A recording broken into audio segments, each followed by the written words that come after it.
Hello everyone, कैसे हैं आप लोग। आप सभी का स्वागत है हमारे सेशन में। और आज हम लोग डिस्कस करने वाले हैं बहुत इंपॉर्टेंट एमसीक्यूज, और ये रिलेटेड है आपके कार्बन और उसके कंपाउंड से रिलेटेड।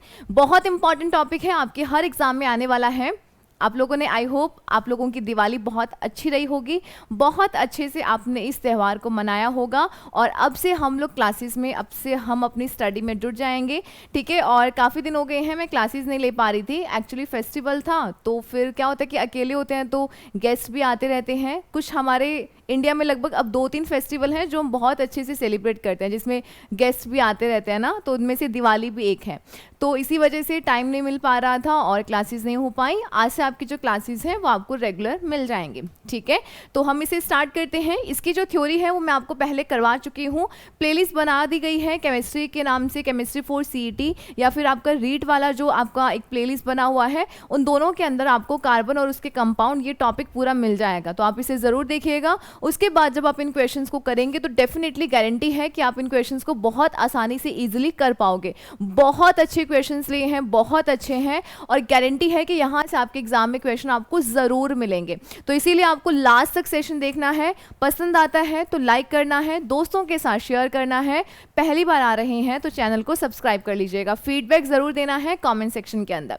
देखिएगा, प्रोपीन में से कौन सा फंक्शनल ग्रुप जुड़ा हुआ है।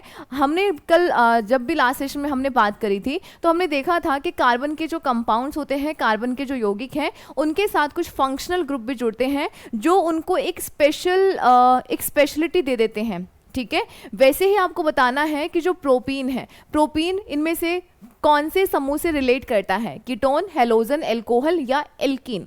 तो मैंने आपको ना कार्बन के कुछ कंपाउंड्स बताए थे जिनमें हमने उनको डिवाइड किया था, एल्केन, एल्कीन और एल्काइन। बहुत सारे कंपाउंड्स हैं तो हमें इतना हम कैसे उसको याद रखेंगे। तो इसके लिए हमने आईपीएससी जो है उसने कुछ नामकरण दिया है जो यूनिवर्सल सब जगह पे एक समान ही रहता है।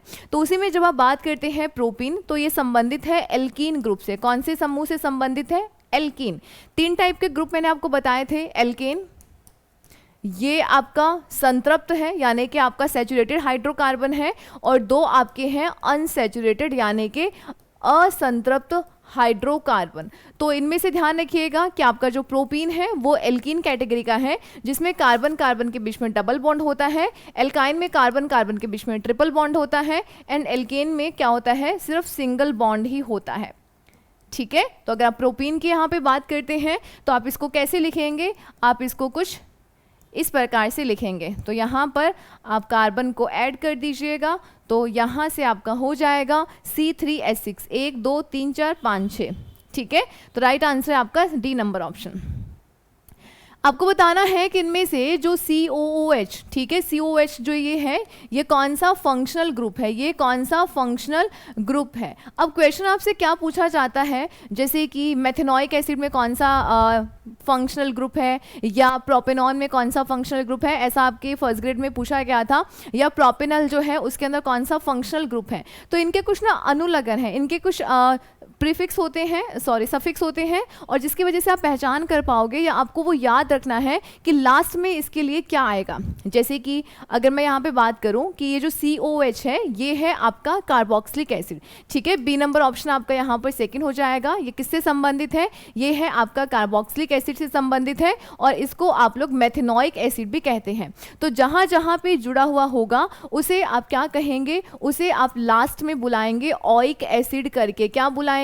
ऑइक एसिड या ऑइक अम्ल। जैसे कि ये है मेथेनॉइक अम्ल, या फिर एक कार्बन और होता उसके साथ ये आपका इस प्रकार से जुड़ा हुआ होता, तो इसे आप बोलते एथेनॉइक एसिड। इसे आप क्या बोलते, इसे आप बोलते एथेनॉइक एसिड। समझ गए, ठीक है, किस प्रकार से आप यहाँ पर बोलेंगे। एल्कोहल का अल करके होगा। चलो ये आपके बाकी आगे सारे क्वेश्चंस होंगे। नेक्स्ट देखिएगा, निम्नलिखित में से कौन सा वायु प्रदूषक ऑक्सीजन की अपेक्षा अधिक शीघ्रता के साथ रक्त के साथ हीमोग्लोबिन में घुल जाता है। आपके पास ऑप्शंस हैं, carbon dioxide, carbon monoxide, ozone, या इनमें से कोई नहीं। क्या पूछा है, कौन सा वायु प्रदूषक जो अगर आपकी बॉडी के अंदर जाता है तो हीमोग्लोबिन के साथ बहुत अच्छे से बॉन्डिंग कर लेगा और आपकी ब्लड के अंदर फैल जाता है। तो उसका नाम है कार्बन मोनोऑक्साइड। क्या नाम है? Carbon monoxide. एक्चुअली वैसे तो आपके शरीर में ना हीमोग्लोबिन का मेन काम होता है आपकी बॉडी के अंदर ऑक्सीजन को ट्रांसपोर्ट करने का। ऑक्सीजन का जो परिवहन है आपकी बॉडी में, जो ऑक्सीजन का संचार है उसका करने का काम होता है हीमोग्लोबिन का, और ये पाया जाता है आरबीसी के अंदर, ठीक है। और रक्त के माध्यम से ही आपका ये जो हीमोग्लोबिन है, सॉरी आपकी जो ऑक्सीजन है या और भी अनदर जितने भी आपके न्यूट्रिशन है, जितने भी गैसेज हैं, वो आपके हर अंग तक पहुंचती हैं। तो क्या होता है, कई बार अगर आप बहुत ज़्यादा पॉल्यूटेड एरिया में हैं, जहां पर व्हीकल्स बहुत ज़्यादा है, प्रदूषण बहुत ज़्यादा है, तो वहां पर CO बहुत ज़्यादा होगा, कार्बन मोनोऑक्साइड बहुत ज़्यादा होगा, जहरीली गैस है, बहुत ही ज़्यादा प्रदूषणकारी गैस है। तो क्या होगा, अगर आप उस एरिया के अंदर हैं, जैसे जैसे आप सांस लोगे तो कार्बन मोनोऑक्साइड आपकी बॉडी में चली जाएगी, जिससे क्या होगा, ये जो हीमोग्लोबिन है ना और ये जो कार्बन मोनोऑक्साइड है, कार्बन मोनोऑक्साइड हीमोग्लोबिन की गर्लफ्रेंड है, और इसी वजह से जैसे ही आपकी बॉडी के अंदर, आपके शरीर में कार्बन मोनोऑक्साइड आती है तो हीमोग्लोबिन सब कुछ भूल जाता है और आपकी जो ये कार्बन मोनोऑक्साइड है इसको घुमाने लग जाएगा। अब इसको घुमाने लग जाएगा तो दिक्कत हो जाएगी, क्योंकि हमारे शरीर को तो ऑक्सीजन चाहिए ना। अगर ऑक्सीजन नहीं मिलेगी, कार्बन मोनोऑक्साइड है और उस प्रेजेंस में, इसकी प्रेजेंस में क्या होगा, डेथ भी हो जाती है। सुना है ना आपने कि कई लोग कमरे में अंगीठी जलाकर सोए थे और सुबह मृत पाए गए। वो इसी वजह से होता है क्योंकि ऑक्सीजन कम हो जाती है, CO बढ़ जाती है बॉडी के अंदर, और इसी वजह से ये सारी चीज़ें होने लग जाती हैं, ठीक है। तो यहाँ पे राइट आंसर है आपका सेकंड नंबर। तो ध्यान रखिएगा कि हीमोग्लोबिन की गर्लफ्रेंड कौन है, तो ये है आपका कौन, कार्बन मोनोऑक्साइड, ठीक है। नेक्स्ट देखो, प्रोपेनल। प्रोपेनल यहाँ पर दिया गया है, ये आपका क्या है, प्रोपेनल है, और इसमें पूछा गया है कौन सा फंक्शनल ग्रुप जुड़ा हुआ है, ठीक है। फंक्शनल ग्रुप पर्टिकुलर कुछ फंक्शनल ग्रुप है, जब ये कार्बन के इसके साथ जुड़ते हैं, कुछ कंपाउंड बनाते हैं, तो इसे एक पर्टिकुलर एक स्पेशलिटी दे देते हैं, एक विशेष कुछ प्रॉपर्टीज दे देते हैं, ठीक है। अब यहाँ पे देखिएगा क्या जुड़ा हुआ है, CHO। क्या जुड़ा है, CHO। अगर लास्ट में CHO जुड़ता है तो इसका मतलब वो क्या है, एल्डिहाइड ग्रुप है, एल्डिहाइड है। तो इसी वजह से इसका पीछे नाम क्या लगा है, L। क्या लगा है, L, ठीक है। इस प्रकार से अगर ये यहाँ पे 4 कार्बन होते तो ब्यूटेनल होता, 5 होते तो पेंटेनल होता, समझ रहे हैं, ठीक है। तो एल्डिहाइड ग्रुप क्या होगा, अगर CHO जुड़ा हुआ है इसका मतलब वो एल्डिहाइड ग्रुप है। नेक्स्ट देखिएगा, कार्बन मोनोऑक्साइड और नाइट्रोजन। क्या कहता है, कार्बन मोनोऑक्साइड और नाइट्रोजन, इसका जो गैसेस मिक्सचर है उसको आप क्या कहते हैं, कोल गैस, जल गैस, प्रोड्यूसर गैस या प्राकृतिक गैस कहते हैं। इसका जो राइट आंसर है वो आपका रहेगा C नंबर, ऑप्शन बिल्कुल सही है। इसे आप कहते हैं प्रोड्यूसर गैस। और ये जो गैसेज है ना, कोल गैस है, जल गैस है, इनका जो इस्तेमाल है, या प्रोड्यूसर गैस है, बड़ी बड़ी भट्टियों में किया जाता है एज ए फ्यूल। तो ये सारे क्या है, ईंधन है, ये सारे क्या है, ईंधन है। आप लोगों को कॉमेंट सेक्शन में बताना है कोल गैस और जल गैस का फॉर्मूला, ठीक है। प्राकृतिक गैस में तो आपको मीथेन मिलेगा, आपको कोल गैस और जल गैस का फॉर्मूला बताना है कि इसके अंदर क्या क्या मिक्सचर रहेगा इसके अंदर, क्योंकि ये सारी चीज़ें मैंने आपको करवाई हुई हैं, ओके। नेक्स्ट देखिएगा, नेक्स्ट आपके पास क्वेश्चन है, फुलरीन से संबंधित कथनों पर विचार कीजिए और सही कथन का चुनाव करें। आपके पास पहला ऑप्शन है, इसका उपयोग प्राकृतिक गैस के शुद्धिकरण में करते हैं। सेकंड है, नाभिक के परमाणु भट्टी में मंदक के रूप में उपयोग में लिया जाता है। थर्ड कहता है, आणविक बेरिंग बनाने में इसका इस्तेमाल किया जाता है। आपके पास ऑप्शन दिए गए हैं कि कौन सा स्टेटमेंट यहाँ पे सही है, पहला दूसरा, दूसरा तीसरा, पहला तीसरा या तीनों ही। अब यहाँ पर देखिएगा, जब हमने फुलरीन को डिस्कस किया था तो फुलरीन जो है ना वो नेचुरल अपरूप नहीं है, यानी कि कार्बन के ना बहुत सारे, हमने एलोट्रॉप्स को डिस्कस किया था, कार्बन के बहुत सारे अपरूप थे जिनका जो केमिकल फॉर्मूला है, केमिकल स्ट्रक्चर जो है वो सेम होता है। क्योंकि कहना मैं ये चाहती हूँ कि आपके जैसे कि फुलरीन है या फिर कोयला है, कार्बन है, या उसके अलावा जैसे कि हीरा है, ग्रेफाइट है, ग्रेफीन है, ये सब कार्बन से ही मिलकर बने हैं। बट इनकी जो फिजिकल प्रॉपर्टी है ना, भौतिक इनके जो गुण है, जब आप इनको बाहर से देखते हैं और इनकी जो संरचना वगैरह है वो सब डिफरेंट होती है, उसे ही आप कहते हैं अपरूप, एलोट्रॉप कहते हैं। तो ये जो फुलरीन है ना ये नेचुरल नहीं है। नेचुरल में जब हम बात करते हैं तो जैसे कि आपका कोयला है, कार्बन है, कोयला हो गया है, उसके अलावा जैसे कि ग्रेफाइट है, डायमंड है, ये सब तो प्राकृतिक है, प्राकृतिक रूप से बने हैं। बट जैसे कि फुलरीन है, ग्रेफाइट है, कार्बन नैनो ट्यूब है, इनको हमने बनाया है, ठीक है, वो आर्टिफिशियल है। तो यहाँ पूछा गया है प्राकृतिक गैस के शुद्धिकरण में करते हैं, बिल्कुल करते हैं, फर्स्ट नंबर सही है। नाभिकीय रिएक्टर में मंदक के रूप में इस्तेमाल किया जाता है, नहीं, क्योंकि इसमें इस्तेमाल किया जाता है ग्रेफाइट का। किसका इस्तेमाल किया जाता है? ग्रेफाइट का इस्तेमाल किया जाता है। ग्रेफाइट की छड़ होती है, जब उसको डाला जाता है तो वो न्यूट्रॉन को कंट्रोल करती हैं और जिसकी वजह से जो आगे की रिएक्शन है वो धीमी हो जाती है, तो ये गलत है। आणविक बेरिंग बनाने में इसका इस्तेमाल किया जाता है, बिल्कुल किया जाता है। तो पहला और तीसरा यानी कि सी नंबर ऑप्शन आपका यहाँ पर बिल्कुल सही हो जाएगा। ये क्वेश्चन मोस्ट इंपॉर्टेंट है, इसी वजह से आपको इसको बिल्कुल स्किप नहीं करना है। आप चाहते हैं कि कार्बन और उसके कंपाउंड का टॉपिक आपका पूरा कंप्लीट अच्छे से हो जाए, तो ये क्लास आपको पूरा एंड तक देखनी है। अच्छी लगती है तो लाइक करना है और अपना फीडबैक ज़रूर शेयर करना है कि आपको क्लास कैसी लगी, ठीक है, क्वेश्चंस कैसे लगे। एक अणुसूत्र परंतु विभिन्न संरचना वाले जो यौगिक हैं वो क्या कहलाते हैं? क्या आप उन्हें बहुलक कहते हैं, अपरूप कहते हैं, समावयवी यानी कि आइसोमर कहते हैं, या इनमें से कोई नहीं? क्या कहता है? अणुसूत्र। अणुसूत्र तो क्या होगा यहाँ पर? समान, यहाँ पर सेम मॉलिक्यूलर फॉर्मूला एंड आपका जो स्ट्रक्चर है वो क्या होगी? डिफरेंट होगी। फॉर एग्जाम्पल अगर मैं कहना चाहूँ आपका जैसे कि यहाँ पे आपके पास क्या है? 4 कार्बन है, और नहीं 4 नहीं 5 लेते हैं, ठीक है, और यहाँ पर कुछ आपके क्या है? हाइड्रोजन वगैरह जुड़े हुए हैं,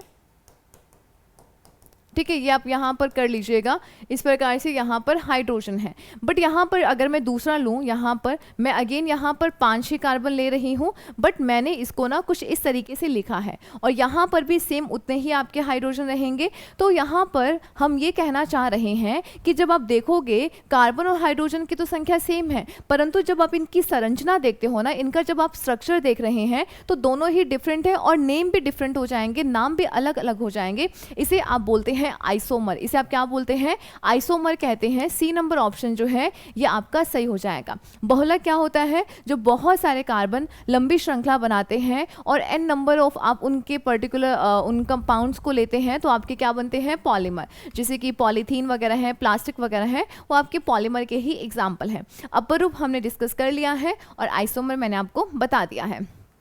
नेक्स्ट, इनमें से कौन सा फंक्शनल ग्रुप है? यहाँ पे कुछ फॉर्मूला दिए गए हैं, आपको बताना है कि कीटोन का फॉर्मूला कौन सा है, कीटोन का कौन सा है। यहाँ पे आपके पास ऑप्शंस हैं और इसका जो राइट आंसर है वो आपका रहेगा, ये देखिएगा, ये है आपका कार्बोक्सिलिक एसिड, ठीक है, एंड सेकेंड आपका जो है CHO, जिसे आप बोलते हैं एल्डिहाइड ग्रुप, हमने अभी डिस्कस किया ना। थर्ड है आपका ये है एल्कोहल, ठीक है, एंड फोर्थ है ये है आपका कीटोन। यहाँ से ना क्वेश्चन बहुत सारे पूछे जाते हैं। कीटोन के लिए मिनिमम आपको 3 कार्बन चाहिएंगे, क्योंकि यहाँ पे इसका जो फॉर्मूला है ना वो कुछ इस प्रकार से होता है, तो यहाँ पर भी इसको कार्बन ही चाहिएंगे। तो सबसे छोटा अगर हम कीटोन पूछें कि कीटोन कार्बन का कौन सा है, तो आप बोलेंगे प्रोपेनॉन, ठीक है, क्योंकि इसमें मिनिमम 3 चाहिएंगे। एथेन या मेथेन पे तो ये बिल्कुल भी बनेगा ही नहीं, क्योंकि यहाँ पर इसको 2 चाहिएंगे। क्लियर? चलिए देखेगा, देखो यहाँ पे अगर आप सोच रहे होंगे कि मैम क्या पता अगर मैं यहाँ पर कुछ ऐसे बोलूँ, अगर मैं यहाँ पर H लगा दूँ तो ये तो फिर आपका CHO ग्रुप हो जाएगा ना। CHO जिसे आप क्या बोलते हैं? एल्डिहाइड बोलते हैं, समझ रहे हैं? इसी वजह से मैंने आपको बोला कीटोन के लिए आपको मिनिमम 3 कार्बन चाहिएंगे, समझ गए? नेक्स्ट देखो, एल्केन का सामान्य सूत्र बता दीजिए। एल्केन मैंने आपको बताए थे 3 तरीके के हमारे हाइड्रोकार्बन हैं, सैचुरेटेड और अनसैचुरेटेड, उसमें हमने बात करी थी एल्केन, एल्कीन और एल्काइन। तो आपसे पूछा गया है एल्केन, जिसके अंदर क्या होता है? सिंगल बॉन्ड, कार्बन कार्बन के बीच में एकल बंध पाया जाता है, उसे आप कहते हैं एल्केन। और इसका जो नॉर्मल फॉर्मूला है वो क्या है? CnH2n+2। ये तो किसका है? एल्केन का, ठीक है। अगर पूछा जाए एल्कीन का कौन सा है? CnH2n। ये कौन सा है? ये है आपकी एल्कीन का। एंड थर्ड आपसे अगर पूछा जाए कि एल्काइन का क्या है? CnH H2N-2, ये किसका है? एल्काइन का है। किसका है? एल्काइन का है। इन दोनों के लिए जो मिनिमम कार्बन की रिक्वायरमेंट्स होती है वो होती है मिनिमम 2 कार्बन होने चाहिए, ठीक है। इन दोनों में कार्बन कार्बन के बीच में डबल बॉन्ड होगा और यहाँ पर कार्बन कार्बन के बीच में ट्रिपल बॉन्ड होगा और यहाँ पे सिर्फ सिंगल बॉन्ड ही होगा। इसके अकॉर्डिंग अगर आप आंसर देखेंगे तो सी नंबर ऑप्शन जो है ये आपका बिल्कुल सही हो जाएगा। नेक्स्ट आपके पास क्वेश्चन है कि आपको इनमें से ना गलत स्टेटमेंट बताना है। मृत वनस्पति के धीमे प्रक्रम के द्वारा कोयले के निर्माण को कार्बनीकरण कहते हैं। यहाँ पूछा है कोयले के निर्माण को क्या कहते हैं? कार्बनीकरण कहते हैं। सेकंड कहता है कीटों को भगाने के लिए प्रयोग में ली जाने वाली जो नेफ्थलीन की गोलियां हैं वो कोलतार से बनाई जाती हैं। तो यहाँ पर आपसे पूछा गया है कौन सा स्टेटमेंट आपका सही होगा, ठीक है। अब देखो यहाँ पर ना इसका जो फर्स्ट नंबर ऑप्शन है बिल्कुल करेक्ट है, क्योंकि जब वनस्पति वगैरह दबती है, क्योंकि कार्बन या कोयले का जो निर्माण है वो कैसे होता है, बहुत लंबे टाइम पहले बहुत सारे, जैसे कि मान लो बहुत बार भूकंप आते हैं, प्लेट्स वगैरह हिलती हैं, तो बहुत सारे पेड़ पौधे जीव जंतु धरती के नीचे दब गए और जब वो दबे तो ऊपर से उनके ऊपर बहुत अंदर बहुत ज़्यादा प्रेशर लगा, टेम्परेचर लगा, जिसकी वजह से वो कोयले में तब्दील हो गए। तो क्या हुआ, ये बहुत धीरे धीरे प्रोसेस होता है। तभी तो हम बोलते हैं ना कि ये हमारे जो है सोर्सेज हैं, कोयला वगैरह जो है ये हमारे कन्वेंशनल सोर्सेज हैं, यानी कि परंपरागत स्रोत हैं। अगर एक बार ख़त्म हो गए तो दोबारा जल्दी से नहीं बनेंगे, क्योंकि इनको बहुत लंबा टाइम लगता है। जिस तरीके से हम यूज़ करते हैं उतना जल्दी ये नहीं बन पाएंगे। तो ध्यान रखिएगा, धीमे प्रक्रम के द्वारा कोयले के निर्माण को हम कार्बनीकरण कहते हैं, बिल्कुल सही है। कीटों को भगाने के लिए, जो भी इंसेक्ट्स को भगाने के लिए हम जो नेफ्थलीन की गोलियाँ बनाते हैं वो कोलतार से बनाई जाती हैं, बिल्कुल सही है। राइट आंसर होगा आपका, दोनों ही सही है, गलत कोई भी नहीं है। डी नंबर ऑप्शन आपका यहां पर बिल्कुल सही हो जाएगा। नेक्स्ट, निम्न में से कौन सा संतृप्त हाइड्रोकार्बन है? संतृप्त हाइड्रोकार्बन, तो संतृप्त 2 टाइप के थे, संतृप्त और असंतृप्त था, यानी कि आपको पूछा गया है सैचुरेटेड कौन सा है। तो सैचुरेटेड में कौन सा आता है? एल्केन ग्रुप आता है। कौन सा आएगा? Alkene group. और एल्केन में जैसे मैथेन, एथेन, प्रोपेन, ब्यूटेन, कुछ इस प्रकार का होगा। तो जब आप यहाँ पर ऑप्शन देखेंगे तो आपका ए नंबर ऑप्शन बिल्कुल सही हो जाएगा। राइट आंसर रहेगा प्रोपेन। आपको यहाँ पे अपने आप को एनालाइज करना है और आपको खुद को बताना है कि आपके कितने क्वेश्चन करेक्ट हुए हैं जो मैंने आपको करवाए हैं, क्योंकि जो मैंने आपको टॉपिक पढ़ाया था ना उसी से ही पूछे हैं। तो कमेंट मुझे करके ज़रूर बताइएगा कि आपके कितने क्वेश्चंस राइट हुए हैं जो मैंने आपको यहाँ पे करवाए हैं। ओके, नेक्स्ट, निम्न में से कौन असंतृप्त हाइड्रोकार्बन है, यानी कि अनसैचुरेटेड है? अनसैचुरेटेड समझ गए ना, एल्कीन और एल्काइन। तो यहाँ पे देखिएगा C4H10 मतलब कि CnH2n+2 वाला बन रहा है यहाँ पे फॉर्मूला, ठीक है। यहाँ पर भी आपका कौन सा है? यहाँ पर आपका एल्कीन ही है, यानी कि CnH2n+2 वाला ही है। यहाँ पर भी 6 दूना 12, 12 + 2 14, यहाँ पर भी यही है। पर जब आप यहाँ पर देखेंगे तो ये कौन सा है? C2H4 है, यानी कि आपसे ये दिया गया है कुछ इस प्रकार वाला, है ना, यही वाला तो है। तो ये कौन सा है? ये आपका है अनसैचुरेटेड, यानी कि ये आपका जो एल्कीन वाला ग्रुप है इसे यही कौन सा है? अनसैचुरेटेड है, यानी कि असंतृप्त हाइड्रोकार्बन है। क्लियर?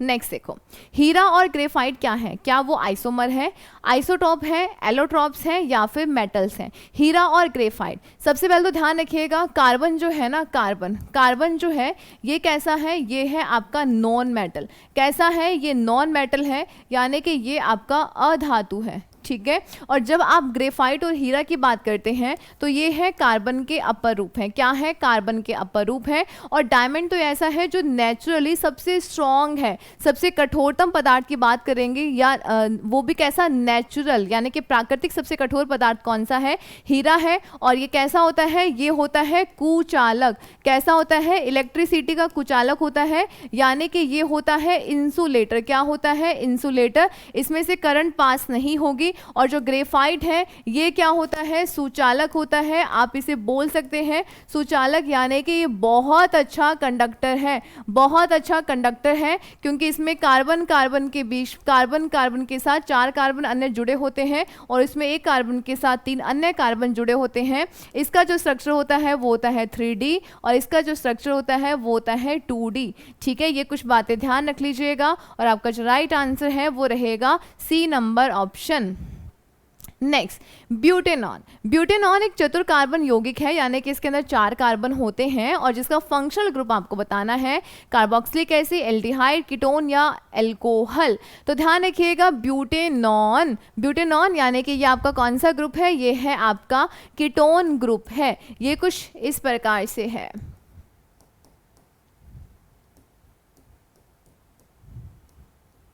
यहाँ पे जो मैं ये डंडे से लगा रही हूँ ना, यानी कि बॉन्ड है और किसके यहाँ पे क्या जुड़ा होगा, यहाँ पे आपका हाइड्रोजन जुड़ा हुआ होगा। कार्बोक्सिलिक एसिड में तो आप क्या लगाते हैं, ओइक एसिड लास्ट में, ठीक है। एल्डिहाइड में आप एल लगाते हैं, प्रोपेनल, ब्यूटेनल, कुछ इस प्रकार से। यहाँ पर ऑन लगेगा एंड यहाँ पर एल लगेगा, एल्कोहल, ऑल, यहाँ पे ऑल कर दो, ठीक है। चलिए नेक्स्ट देखिएगा। नेक्स्ट आपके पास क्वेश्चन है, निम्नलिखित में से किसके लिए ऑक्टेन संख्या गुणवत्ता के रूप में प्रयुक्त की जाती है, पेट्रोल, मिट्टी का तेल, तारपीन ऑयल या फिर डीजल। तो इसका जो राइट आंसर है ऑक्टेन जो है ये आपके पेट्रोल के लिए, पेट्रोल का जितना ऑक्टेन नंबर होगा समझा जाएगा कि वो पेट्रोल उतना ही अच्छी क्वालिटी का है। तो कुछ नंबर्स दिए जाते हैं तो ये वही नंबर है। तो पेट्रोल की क्वालिटी को मेजर किया जाता है ऑक्टेन नंबर से, ऑक्टेन संख्या से, ठीक है। नेक्स्ट देखिएगा, और डीजल का क्या जाता है, सीटेन नंबर से। कैसे किया जाएगा, सीटेन नंबर,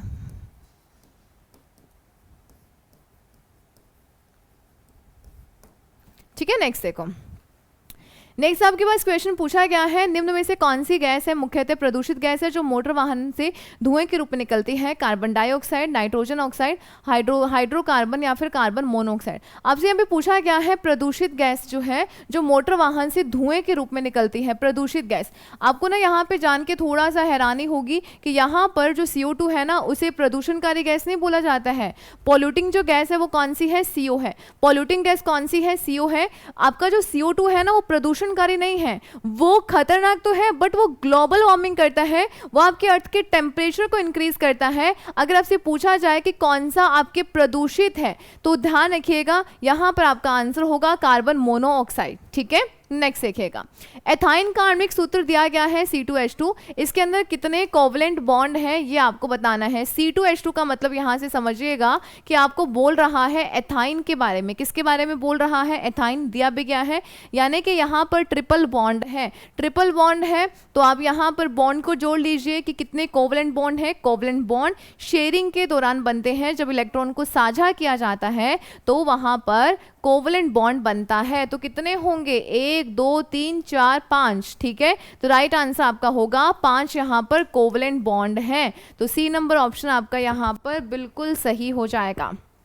नेक्स्ट देखिएगा, निम्न में से किस एक का ईंधन न्यूनतम पर्यावरण प्रदूषण फैलाता है। ये सारे आपके जो क्वेश्चंस हैं वो कार्बन से ही रिलेटेड हैं, क्योंकि कार्बन जो है उसी के जलने से क्या होगा, मतलब कि प्रदूषण फैलता है, CO2 बनेगा, CO बनेगा, उसी से हम बहुत सारे फ्यूल बनाते हैं। और हाइड्रोकार्बन जो है वो जैसे एक फ्यूल के रूप में ही हम उनका इस्तेमाल करते हैं। तो इसी वजह से ये कुछ क्वेश्चन आपसे पूछे जा रहे हैं और ये इसी टॉपिक का ही पार्ट है। हाइड्रोजन, चारकोल, प्राकृतिक गैस या गैसोलीन, इनमें से कौन सा ईंधन है जो न्यूनतम पर्यावरण प्रदूषण फैलाता है।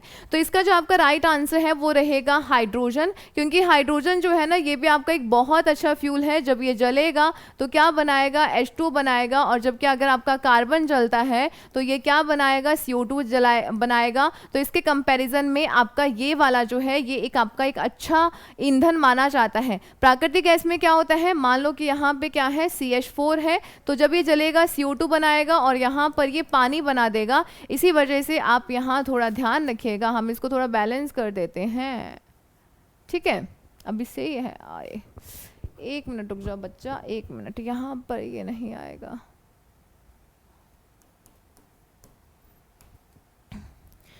अब सही है,